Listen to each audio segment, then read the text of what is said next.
మాటలు సరిగ్గా కాదు వాళ్ళందరూ రౌడీలు సార్ వాళ్ళందరూ వాళ్ళే మమ్మల్ని బెదిరించేటోళ్ళు రోజు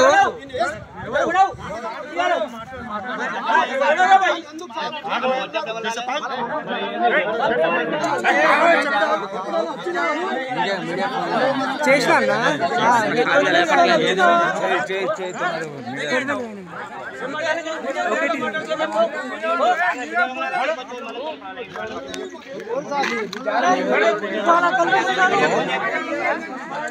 మళ్ళీ వాళ్ళు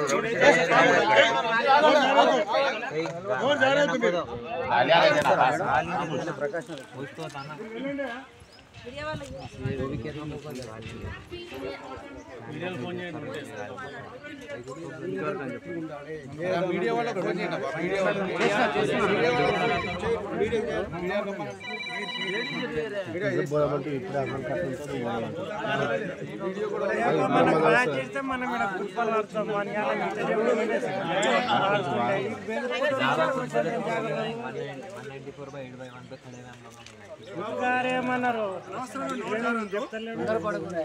అనవసరంగా నోరు జారకండి. మేము వచ్చిన మాట్లాడడానికి వచ్చింది. నువ్వు ఏం పేరు? నీ పేరు ఏం పేరు? పెద్దయినా నీ పేరు? కొట్టండి కొట్టండి అంటున్నావు ఏంది? నేను విన్నా, నీ మాట్లాడి నేను విన్నా. అని వెయ్యి అంటున్నావు, నేను విన్నా. నువ్వు వాళ్ళందరినీ ప్రొవోకేట్ చేస్తూ వెయ్యి అంటున్నావు. ఎందుకు మేము ఎందుకు వచ్చినట్టు మేము ఇక్కడ